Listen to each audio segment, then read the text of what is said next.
El costumari valencià ens indica que avui, el dia 10 d'agost, és el dia més calorós de l'any, però fa temps en què aquesta significació ha perdut vigència.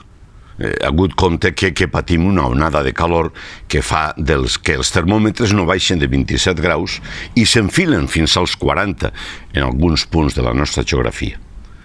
Des d'ací no ho veiem amb nitidesa, però la situació de guerra continuada que patim a diversos punts del planeta està empobrint el món a passos gegantins. De fet, l'ONU ha alertat de risc de fam endèmica a alguns països d'Àfrica degut a la invasió injustificada d'Ucraïna.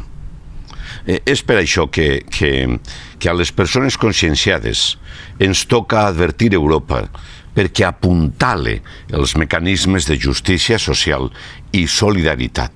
I des d'avui mateix el que toca fer és controlar el consum d'energia.